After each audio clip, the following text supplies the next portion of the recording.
வரலாறு நாகப்பட்டினம் காயாரோகணேசுவரர் கோயில், நாகப்பட்டினம் காரோகணாசுவாமி டெம்பிள், திருநாகை காரோணம் என்பது பாடல் பெற்ற தலங்களில் காவிரி தென்கரை தலங்களில் 82வது சிவத்தலமாகும். சம்பந்தர், அப்பர், சுந்தரர் மூவர்தம் பாடல் பெற்ற இத்தலம் நாகப்பட்டினம் மாவட்டம் நாகப்பட்டினத்தில் அமைந்துள்ளது. இத்தலத்தில் இறைவன் அகத்தியருக்கு திருமணக் காட்சியளித்தார் என்பது தொன்னம்பிக்கை. அதிபத்த நாயனார் அவதரித்த தலம் எனப்படுகிறது.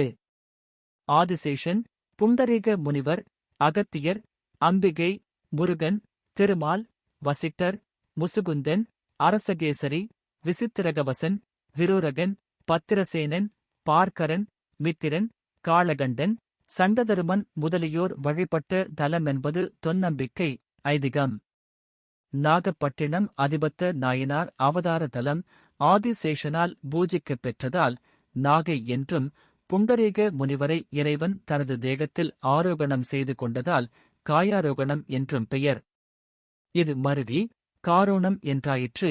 சிவபெருமானால் தகனம் செய்யப்பட்டு மன்மதன் மீண்டவரு மகாவிஷ்ணு வழிபட்ட தலமாகவும், நாகராஜனுக்கு புத்திர பாக்கியம் அருளிய தலமாகவும் விளங்கும் இந்த தலம் குழந்தை பேறு அருளும் தலங்களில் ஒன்றாக விளங்குகிறது. இங்குள்ள விடங்கர் லிங்கத்துக்கு அபிஷேகம் செய்விக்கப்படும் தேனை பக்தி சிரத்தையுடன் பருகுவோருக்கு குழந்தை பேறு சந்தானம் கிட்டும் எனப்படுகிறது. மேலும் இத்தலம் சக்தியின் ருதுஸ்தானமாக இருப்பதால் இங்கு ஆடிப்பூர உற்சவம் வெகு விமரிசையாக நடைபெறும். ஆடிப்பூரத்தன்று அம்பாளுக்கு சிறப்பு அலங்காரம் செய்விக்கப்பட்டு, முளை கட்டிய பயிர் சூர்ணோத்சவம் செய்யப்பட்டு அம்பாளுக்கு மடியில் கட்டப்படுகிறது.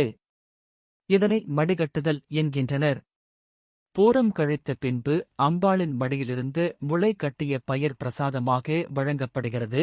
இந்த பிரசாதத்தை பக்தி சிரத்தையுடன் உண்ணும் பூப்பெய்யா பெண் குழந்தைகள் நல்ல நேரத்தில் பூப்பெய்துவர் என்பதும், திருமணம் ஆன பெண்கள் இந்த பிரசாதத்தை உண்டால் குழந்தை பேறு கிட்டும்.